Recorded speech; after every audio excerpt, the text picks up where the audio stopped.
കിട്ടി. ജാമ്പവാൻ പറയുന്നു, മൃത്യു വരാ ലോകനാശം വരുമ്പോഴും കൽപ്പാന്ത കാലത്തുമില്ല മൃതി എന്ന് കൽപ്പിച്ചതിന് ഇളക്കം വരാ നിർണയം. ഈ ലോകമുള്ളിടത്തോളം കാലം നിനക്ക് മരണമില്ല എന്നുള്ള വരം പോലും നിനക്ക് കിട്ടിയിട്ടില്ലേ, പിന്നെ എന്താ പോയി ചാടിയാല്? എന്തായാലും മരിക്കില്ലെന്ന് ഉറപ്പല്ലേ? എന്തായാലും വരം കിട്ടിയിട്ടുണ്ട്, ഈ കാലം ഉള്ളിടത്തോളം കാലം ജീവിക്കും. പിന്നെ ഇതിനെ പേടിക്കുന്നത്? ആംനായ സാരമൂർത്തികൾ ചൊല്ലിനാൻ. അങ്ങനെ ദേവന്മാരെല്ലാവരും കൂടെയാണ് ഹനുവിങ്കൽ മുറിവുണ്ടായത് കൊണ്ട് നിന്നെ ഹനുമാൻ എന്ന് പേരിട്ട് വിളിച്ചതുപോലും ദേവന്മാരാണ്. അങ്ങനെയുള്ള ഹനുമാനെ നിനക്കല്ലാതെ വേറെ ആർക്ക് സാധിക്കും? അതിന്റെ കൂടെ ജാമ്പവാൻ പറയുന്നു, നിൻ കയ്യിൽ അല്ലയോ തന്നതു രാഘവൻ അങ്കുലീയം. നോക്കൂ, 4 ദിക്കിലേക്കും ഓരോ ലക്ഷം കുരങ്ങന്മാരെയാണ് സുഗ്രീവൻ പറഞ്ഞു വിട്ടത്. അതിൽ തെക്കോട്ട് പോയ കൂട്ടത്തിലാണ് ഏറ്റവും ശ്രേഷ്ഠരായിട്ടുള്ള, ഏറ്റവും പ്രാഗൽഭ്യമുള്ള ആളുകളെ വിട്ടത്. 1,00,000 കുരങ്ങന്മാരെ പറഞ്ഞു വിട്ട സമയത്ത് ശ്രീരാമസ്വാമി ആ 1,00,000 ആളുകളിൽ നിന്ന് ആഞ്ജനേയനെ മാത്രം വിളിച്ചു. എന്നിട്ട് എന്താ കൊടുത്തത്? അങ്കുലീയം എടുത്തു കൊടുത്തു. ഇവിടെ ജാമ്പവാൻ പറയുന്നു, ഇത്രയും ആളുകൾ ഈ കൂട്ടത്തിനുണ്ടായിട്ടും അല്ലയോ ആഞ്ജനേയ, ശ്രീരാമസ്വാമി തന്റെ അങ്കുലീയം നിനക്കല്ലേ തന്നത്? നിനക്ക് ശ്രീരാമൻ അത് തന്നിട്ടുണ്ട് എങ്കിൽ ശ്രീരാമൻ ഉറപ്പുണ്ട് എന്ത് സീതാദേവിയുടെ സമീപത്തേക്ക് പോകുവാൻ വേണ്ടിയിട്ട് ആഞ്ജനേയന് പറ്റുമെന്ന് ശ്രീരാമസ്വാമിക്ക് ഉറപ്പുണ്ട്. ജാമ്പവാൻ ഓർമ്മപ്പെടുത്തുകയാണ്, നിൻ കയ്യിൽ അല്ലയോ തന്നത് അങ്കുലീയം. തൽബല വീരവേഗങ്ങൾ വർണ്ണിപ്പതിന് ഈ പ്രപഞ്ചത്തിൽ ആർക്കും സാധിക്കുകയില്ല. നിന്റെ ബലവും വേഗവും വിക്രമവും ഒക്കെ വർണ്ണിക്കുവാൻ ഈ ലോകത്തെന്നല്ല ഈ പ്രപഞ്ചത്തിൽ ആർക്കും തന്നെ സാധിക്കുകയില്ല എന്ന് ആഞ്ജനേയനോട് ഉറപ്പിച്ച് പറഞ്ഞപ്പോൾ രാമായണത്തിൽ പറയുന്നു, ബ്രഹ്മാണ്ഡമാശു കുലുങ്ങുമാറുന്നവൻ സമ്മതാൽ സിംഹനാഥം മുഴക്കി. ഇതൊക്കെ കേട്ടപ്പോ അത്ര നേരം മിണ്ടാതെ ഇരുന്ന ആ മൂലക്കിരുന്ന ആഞ്ജനേയൻ ഈ ബ്രഹ്മാണ്ഡം മുഴുവൻ കുലുങ്ങുമാർ ഉച്ചത്തിൽ അട്ടഹസിച്ചുകൊണ്ട് പറഞ്ഞു, ഞാൻ തയ്യാറാണ്. നോക്കൂ, സുന്ദരകാണ്ഡത്തിലേക്ക് പോകുന്നതിന് മുമ്പ് ആഞ്ജനേയൻ ഇങ്ങനെയാണ് അതിലേക്ക് എത്തിയത് നമ്മൾ അറിഞ്ഞില്ലെങ്കിൽ സുന്ദരകാണ്ഡം മനസ്സിലാവോ? മിണ്ടാതൊരു മൂലക്കിരുന്ന ആഞ്ജനേയനോട് നിന്റെ പൂർവ്വചരിത്ര ഭിന്നതാണെന്ന് പറഞ്ഞു കൊടുത്തപ്പോൾ താൻ ആരാണെന്നും തന്റെ ദൗത്യം എന്താണെന്നും തിരിച്ചറിഞ്ഞ ആഞ്ജനേയൻ സമ്മോദാൽ സിംഹനാഥം മുഴക്കിക്കൊണ്ട്, ഉച്ചത്തിൽ സമ്മതിച്ചുകൊണ്ട് സിംഹനാഥം മുഴക്കിക്കൊണ്ട് വാമനമൂർത്തിയെ പോലെ വളർന്ന് അവൻ ഭൂമിധരാകാരനായി നിന്നു. വാമനമൂർത്തിയെ പോലെ വളർന്ന് തന്റെ സ്വരൂപം കാണിച്ചുകൊണ്ട് പറഞ്ഞു, ഞാൻ തയ്യാറാണ് സീതാദേവിയെ അന്വേഷിക്കുവാൻ വേണ്ടിയിട്ട്, ഈ സമുദ്രം ചാടിക്കിടക്കുവാൻ വേണ്ടിയിട്ട് ഞാൻ തയ്യാറാണ് എന്ന് ആഞ്ജനേയൻ പറയുകയാണ്. ലംഘനം ചെയ്ത സമുദ്രത്തെയും പിന്നെ ലങ്കാപുരത്തെയും ഭസ്മമാക്കി ക്ഷണാൽ. ഈ സമുദ്രം ഞാൻ ലംഘനം ചെയ്ത് അക്കരയ്ക്കെത്തും, എന്നിട്ടോ ലങ്കാപുരത്തെ ഞാൻ ഭസ്മമാക്കും. രാവണനെ കുലത്തോടൊടുക്കി, ആ രാവണന്റെ കുലത്തെ മുഴുവൻ നശിപ്പിച്ചിട്ട് ദേവിയെയും കൊണ്ടുപോരുവൻ ഇപ്പോഴേ. ഞാൻ ദേവി എടുത്ത് കൊണ്ടുവരും എന്ന് പറയുന്നു. അല്ലായെങ്കിലോ, അതല്ലെങ്കിൽ മറ്റൊപ്ഷൻ പറയുകയാണ്, ദശകണ്ഠനെ ബന്ധിച്ച് മെല്ലവേ വാമകരത്തിലെടുത്ത്, ഏതാ ഈ പറയുന്ന രാവണനെ ബന്ധിച്ചിട്ട് തന്റെ ഇടത്ത് കൈയിൽ എടുത്തിട്ട് വലത് കൈയിൽ കൂടത്രയത്തോട് ലങ്കാപുരത്തെയും, ആ ത്രികൂട പർവ്വതത്തിൽ ഇരിക്കുന്ന ലങ്കാപുരത്തെ വലത് കൈയിലും ഇടത് കൈയിൽ രാവണനെയും എടുത്തുകൊണ്ട് ഞാൻ വന്നിട്ട് രാമാന്തികയെ വെച്ച് കൈ തൊഴുതേടുവാൻ, രാമന്റെ മുമ്പിൽ വെച്ച് ഞാൻ ഇതെല്ലാം സമർപ്പിച്ച്, ഏതെല്ലാം ഇടത്ത് കയ്യിൽ കൊണ്ടുവരുന്ന രാവണനെയും വലത്ത് കയ്യിൽ കൊണ്ടുവരുന്ന ലങ്കാപുരിയെയും രാവണന്റെ പാദത്തിൽ വെച്ച് ഞാൻ നമസ്കരിക്കും. കാരണം പറയുന്നു, രാമാങ്കുലീയമൻ കയ്യിലുണ്ടാകയാൽ. എന്തുകൊണ്ടാ? എന്റെ മിടുക്കല്ല. അവിടെയാണ് ആഞ്ജനേയൻ നമ്മൾ പഠിക്കേണ്ടത്. ആഞ്ജനേയൻ പറയുന്നു, ഇടത് കരത്തിൽ ഞാൻ രാവണനെ കൊണ്ടുവരും, വലത് കരത്തിൽ ലങ്കാപുരിയെ കൊണ്ടുവരും. ഇത് രണ്ടും കൊണ്ടുവന്ന് ശ്രീരാമന്റെ പാദത്തിൽ ഞാൻ സമർപ്പിക്കും. അതിന്റെ കാരണം രാമാങ്കുലീയം, രാമൻ നൽകിയിരിക്കുന്ന അങ്കുലീയം എവിടെയുണ്ട്? എന്റെ കയ്യിലുണ്ട്. നോക്കൂ, ഇതിൽ നിന്ന് നമ്മൾ മനസ്സിലാക്കേണ്ട ഹനുമാൻ സ്വാമി പഠിപ്പിക്കുന്ന 2 മഹത്തരമായ സന്ദേശമുണ്ട്. ഒന്ന്, നമ്മൾ നമ്മുടെ പൂർവ്വചരിത്രം അറിഞ്ഞാലേ നമ്മളാവൂ. ശരിയോ തെറ്റോ? ഇവിടെ ആഞ്ജനേയ സ്വാമി തന്റെ പൂർവ്വചരിത്രം മറന്നു കിടക്കുകയായിരുന്നു. അതിന്റെ കഥകളൊക്കെ ഒരു വർഷം നിങ്ങൾ കേട്ടിട്ടുണ്ടാവും. എന്തുകൊണ്ടാണ് അങ്ങനെ സംഭവിച്ചത് പിന്നീട് എപ്പോഴെങ്കിലും പറയാം. എന്തായാലും ഹനുമാൻ സ്വാമി തന്റെ പൂർവ്വചരിത്രം മറന്നു കിടന്ന സമയത്ത് ജാമ്പവാൻ അത് ഓർമ്മിപ്പിച്ചപ്പോൾ യഥാർത്ഥത്തിൽ അവിടെ എന്താ സംഭവിച്ചത്? ഹനുമാൻ സ്വാമി ആയിട്ട് മാറി. ശരിയോ തെറ്റോ? ശരിയോ തെറ്റോ? ആ സമയത്ത് ഹനുമാൻ സ്വാമിയുടെ പൂർവ്വചരിത്രം ഓർക്കാനിടയായിട്ടില്ലായിരുന്നുവെങ്കിൽ എന്താകുമായിരുന്നു രാമായണത്തിന്റെ അവസ്ഥ എന്ന് ആലോചിച്ച് നോക്കൂ. എങ്ങനെയാ സീതാദേവിയെ കണ്ടുപിടിക്കുക? എങ്ങനെയാ ഈ കഥകൾ മുന്നോട്ട് പോവുക? അവിടെയാണ് ഹനുമാൻ സ്വാമി ജാമ്പവാന്റെ നിർദ്ദേശമനുസരിച്ച് തന്റെ പൂർവ്വ സ്മരണയോട് കൂടിയിട്ട് മുന്നോട്ട് പോയപ്പോഴാണ് തന്റെ ലക്ഷ്യത്തിലേക്ക് എത്തിയത്. ഇവിടെ നമ്മൾ ഓരോരുത്തരും ഹനുമാന്മാരാണെന്ന് സങ്കല്പിക്കുക. നമ്മുടെയൊക്കെ ഉള്ളിൽ ആരും കൂടെ വേണം? ജാമ്പവാനും കൂടെ വേണം. ഞാൻ എന്താണ് എന്ന തിരിച്ചറിവ്, ഞാൻ എന്തിന് ഈ ഭൂമിയിൽ ജനിച്ചു എന്ന തിരിച്ചറിവ്, എന്റെ ദൗത്യം എന്താണെന്ന് തിരിച്ചറിവ്, എന്റെ ലക്ഷ്യം എന്താണെന്ന് തിരിച്ചറിവ്, അതുണ്ടാക്കിയെടുക്കാൻ പാകത്തിനുള്ള ജാമ്പവാന്മാർ നമ്മുടെ ഉള്ളിൽ ഉണ്ടാകണം. അതല്ലെങ്കിൽ ഗുരുസങ്കല്പത്തിലൂടെ നമ്മൾ ഉണ്ടാക്കിയെടുക്കണം. അവിടെയാണ് ഗുരുവിന്റെ ആവശ്യം എന്ന് പറയുന്നത്. അവിടെയാണ് ഗുരുവിന്റെ ആവശ്യം. ഗുരുക്കന്മാരൊക്കെ ജാമ്പവാന്മാരാണ്.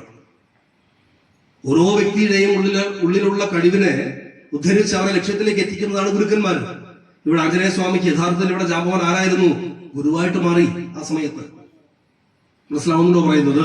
അങ്ങനെ ഹനുമാൻ സ്വാമിയുടെ ഈ ഒരു സമയത്ത് നാം ഉൾക്കൊള്ളേണ്ടുന്ന വിഷയം, ഉൾക്കൊള്ളേണ്ടുന്ന തത്വം, നമ്മളെല്ലാം പലപ്പോഴായിട്ട് നേരത്തെ ഇവിടെ സൂചിപ്പിച്ചതുപോലെ പല പല പല പല ജീവിതത്തിലെ ദുഃഖങ്ങളും ദുരിതങ്ങളും വിഷമങ്ങളും പ്രയാസങ്ങളും വരുന്ന സമയത്ത് അമ്പയെ തകർന്ന് എനിക്കിനി മുന്നോട്ട് ജീവിതമില്ല എന്ന് ദുഃഖിച്ചിരിക്കുമ്പോ അവിടെ ഓർക്കുക, നമ്മുടെ ലക്ഷ്യം അതല്ല, നമ്മുടെ ദൗത്യം അതല്ല.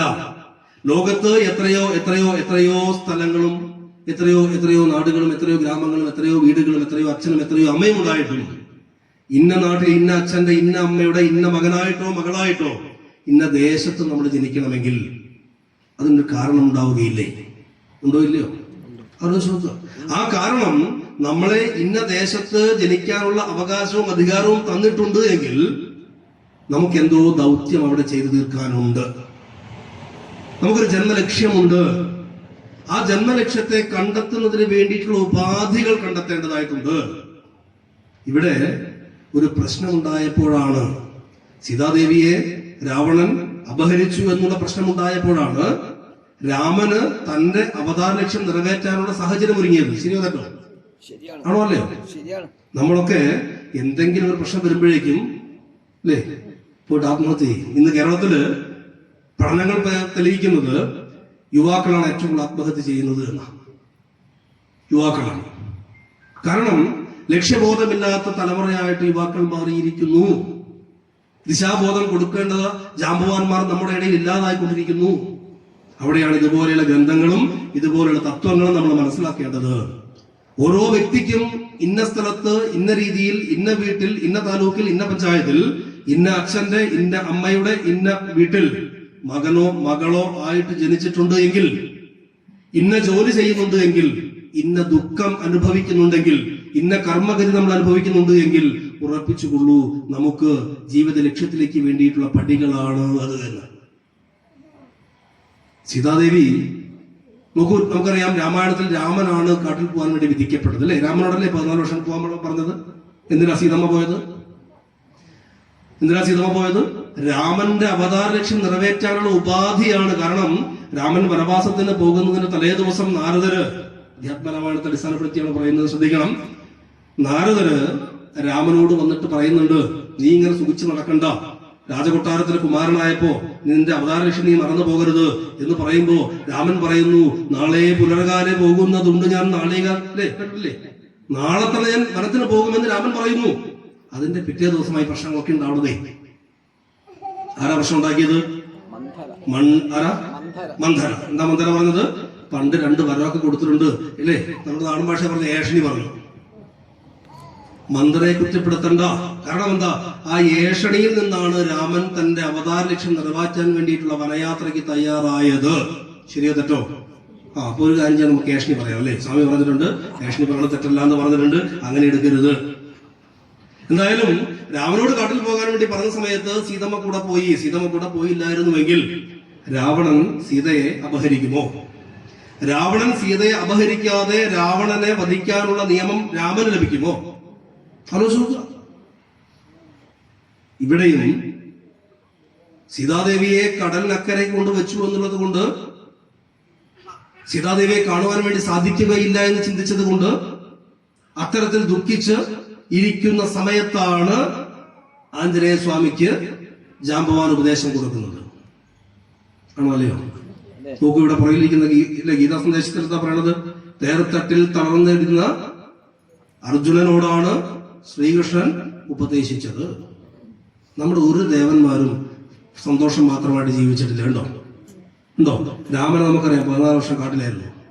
എന്തെല്ലാം ദുഃഖങ്ങൾ ദുരിതങ്ങൾ കാണിച്ചു. കൃഷ്ണനോ ജനിച്ച സമയം എവിടെയാ? ജനിച്ചത് എവിടെയാ? കാരാഗൃഹത്തില്. പിന്നെയോ രാത്രി നാട് കടത്തി പെരുമഴയത്ത്. അവിടെ എത്തിക്കഴിഞ്ഞപ്പോഴോ അവിടെയുള്ള ആളുകൾ അക്രൂരൻ ബക്രൂരൻ ആരൊക്കെയാണ് ഉപദ്രവിച്ചത്? ശരിയാണോ? ആലോചിച്ച് നോക്കൂ. അങ്ങനെ ആ ഉപദ്രവങ്ങളെല്ലാം കഴിഞ്ഞ് യൗവന സമയമായപ്പോൾ മഹാഭാരത യുദ്ധം. ശരിയോ തെറ്റോ? ഇതെല്ലാം നമ്മളെ പഠിപ്പിക്കുന്നത് നമ്മളൊരു ദുഃഖം കാണുമ്പോഴേക്കും ആത്മഹത്യ ചെയ്യേണ്ടവരല്ല, മറിച്ച് അതിനെ മറികടക്കാനുള്ള പാഠങ്ങളാണ് ഇതൊക്കെ നൽകുന്നത്. അതാണ് ഇവിടെ ആഞ്ജനേയ സ്വാമി ആ സമുദ്രത്തെ സാഗരത്തെ മറികടക്കാൻ വേണ്ടിയിട്ട് തയ്യാറാണെന്ന് പറഞ്ഞത് ഉള്ളിലിരുന്നു കൊണ്ട് ജാംബവാൻ ഉപദേശിച്ചപ്പോഴാണ്. നമ്മുടെയൊക്കെ ജീവിതത്തിൽ നാളെ ദുഃഖങ്ങളും വിഷമങ്ങളും പ്രയാസങ്ങളും പ്രശ്നങ്ങളും ഉണ്ടാകുന്ന സമയത്ത് ഒന്ന് ഓർത്തു നോക്കുക, ആഞ്ജനേയ സ്വാമിക്ക് ഉപദേശം കൊടുത്തതുപോലെ ഒരു ജാംബവാൻ നമ്മുടെ ഉള്ളിൽ ഉണ്ടാവേണ്ടതായിട്ടുണ്ട്. ആ ജാംബവാൻ പറയും, നിന്റെ ലക്ഷ്യം അതല്ല, നീ ആത്മഹത്യ ചെയ്യാൻ വേണ്ടിയിട്ടല്ല ഈ ഭൂമിയിലേക്ക് വന്നത്. നിനക്ക് വലിയ വലിയ വലിയ വലിയ കർത്തവ്യങ്ങൾ ചെയ്യാനുണ്ട്, കടമകളുണ്ട്. ഈ ബോധ്യം നമുക്ക് ഉണ്ടാക്കി തരുന്നൊരു ഭാഗമാണ് കിഷ്കിന്ധാകാണ്ഡത്തിന്റെ അവസാന ഭാഗത്ത് ജാംബവാൻ ഉപദേശിക്കുന്നത്.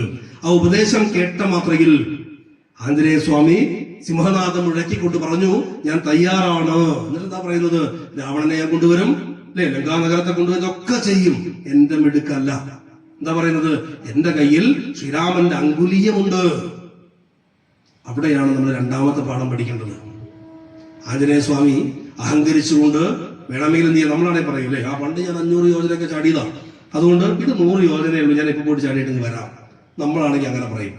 ഹനുമാൻ സ്വാമി എന്താ പറഞ്ഞത്?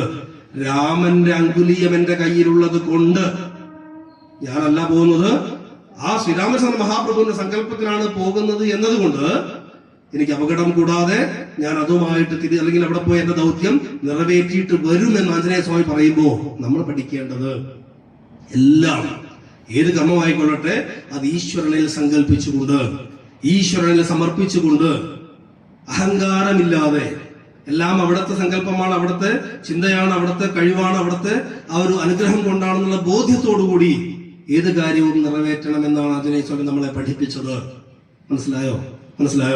അതിനുശേഷം ആഞ്ജനേയ സ്വാമി പറയുന്നു, സീതാദേവിയെ കൊണ്ടുവരുന്നെല്ലാം പറഞ്ഞപ്പോ ജാംബവാൻ പറയുകയാണ്, അല്ലയോ ആഞ്ജനേയ, നീ 11 മുതലണ്ട.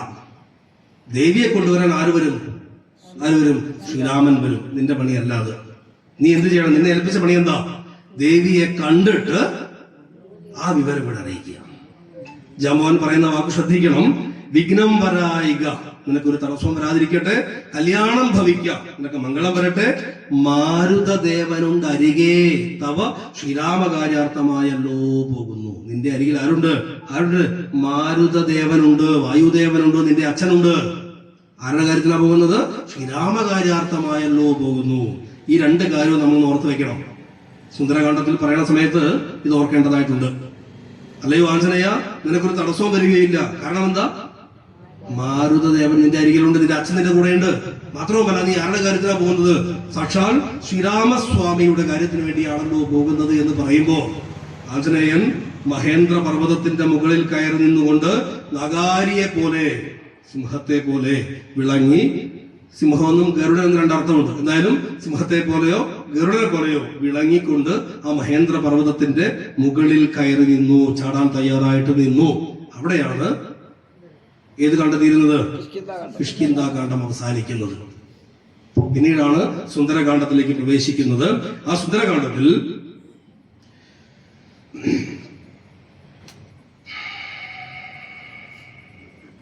ഹനുമാൻ സ്വാമി ഈ ഉപദേശങ്ങളെല്ലാം, ജാംബവാന്റെ ഉപദേശങ്ങളെല്ലാം കേട്ടതിനു ശേഷം അവിടെയുള്ള വാനര സൈന്യത്തോട് തന്റെ ദൗത്യത്തെ കുറിച്ച് പറയുന്നു. മമ ജനക സദൃശൻ അഹമതിജബല മമ്പരെ മാനേന പോകുന്നു. അതായത് ഞാൻ ആകാശത്തുകൂടി സീതാദേവിയെ സന്ദർശിക്കുന്നതിന് വേണ്ടി, ഈ ഒരു സാഹസത്തിന് വേണ്ടിയിട്ട് മുതിരുകയാണ്, രാമപത്നിയെ കാണുന്നതിന് വേണ്ടിയിട്ട് തയ്യാറാവുകയാണ്. അതില് ആഞ്ജനേയ സ്വാമി പറഞ്ഞൊരു വാക്കുണ്ട്, പ്രണതജന ബഹുജന മരണഹരനാമകം പ്രാണപ്രയാണ കാലേ നിരൂപിപ്പവൻ. അതായത് ഈ പ്രപഞ്ചത്തിലെ ദുഃഖവും ദുരിതവും മാറുന്നതിന് വേണ്ടിയിട്ട് രാമനാമമാണ് എല്ലാവരും ജപിക്കാറുള്ളത്. അവരെയൊക്കെ ഈ സംസാര സാഗരത്തിൽ നിന്ന് മറുകരയിൽ എത്തിക്കുന്നത് രാമനാമമാണ്. ആഞ്ജനേയൻ പറയുന്നു, ഈ പ്രപഞ്ചത്തിലെ എല്ലാവരുടെയും സംസാര സാഗരത്തിൽ നിന്ന് മറികടക്കാൻ വേണ്ടിയിട്ട് ഉപയോഗിക്കുന്ന മന്ത്രമത്രേ ഏത്? രാമമന്ത്രം. അങ്ങനെയെങ്കിൽ ആഞ്ജനേയൻ പറയുന്ന ആലോചിച്ച് നോക്കണം, അങ്ങനെയെങ്കിൽ ഈ സാഗരത്തെ മറികടക്കുവാൻ വേണ്ടിയിട്ട് എനിക്ക് സാധിക്കും. കാരണം എന്താ? ഞാൻ ആ രാമന്റെ ദൂതനാണ്, ദാസനാണ്. ആലോചിച്ച് നോക്കൂ, ആഞ്ജനേയ സ്വാമിയുടെ ഒരു ചിന്ത ആലോചിച്ച് നോക്കൂ. ഈ പ്രപഞ്ചത്തിലെ സംസാര സാഗരത്തിൽ നിന്ന് ഓരോ വ്യക്തിയെയും മറുകരയിലേക്ക് എത്തിക്കാൻ വേണ്ടിയിട്ട് രാമനാമത്തിന് കഴിയുമെങ്കിൽ ആ രാമന്റെ ദാസനായിട്ടുള്ള ദൂതനായിട്ടുള്ള എനിക്ക്, കാരണം ഞാൻ എന്ത് കാര്യത്തിലാണ് പോണത്? രാമകാര്യത്തിലാണ് പോണത്, രാമന്റെ ദൂതുമായിട്ടാണ് പോകുന്നത്. ആ രാമന്റെ ദൂതുമായിട്ട് പോകുന്ന എനിക്ക് ഈ സാഗരത്തെ മറികടക്കുവാൻ വേണ്ടിയിട്ട് നിഷ്പ്രയാസം സാധിക്കും. നോക്കൂ, നേരത്തെ ജാമ്പവാൻ പറഞ്ഞപ്പോൾ തന്റെ കഴിവിനെ കുറിച്ച് മനസ്സിലാക്കിയ ആഞ്ജനേയ സ്വാമി അതൊന്നുകൂടി അരക്കിട്ട് ഉറപ്പിക്കുക. നമ്മൾ ചെയ്യാറുണ്ടോ? ആരെങ്കിലും പറയുമ്പോൾ നമ്മളോ പറ്റുന്നൊക്കെ പറയും, കേട്ടോ, പിന്നെ ഒന്ന് ഡൗൺ ആവും, അല്ലേ? ഇവിടെ ആഞ്ജനേയ സ്വാമി പറയുന്നു, ആ കേട്ടതൊക്കെ ശരി, പക്ഷെ ഞാൻ എന്നെ തന്നെ ഒന്ന് ഉറപ്പിക്കുന്നു എന്ന ചിന്തയിലാണ് ആഞ്ജനേയ സ്വാമി പറയുന്നത്. എന്നിട്ട് അതിന്റെ കൂടെ പറയുന്നു, തദനു മമഹൃതി സപതി രഘുപതിരനാരദം തസ്യാങ്കുലീയവുമുണ്ട് ശിരസിനെ. ആഞ്ജനേയ ഉറപ്പിക്കുന്നു, ഞാനത് ഉറപ്പിക്കാൻ കാരണം എന്റെ അച്ഛൻ വായുദേവൻ എന്റെ കൂടെയുണ്ട്, ഒന്നാമത്തെ കാര്യം. രണ്ടാമത്തെ കാര്യം, ശ്രീരാമൻ നൽകിയിരിക്കുന്ന അങ്കുലീയം എന്റെ ശിരസിൽ ഞാൻ വെച്ചിട്ടുണ്ട്. ശ്രീരാമൻ നൽകിയ അങ്കുലീയം എന്റെ ശിരസിലുമുണ്ട്.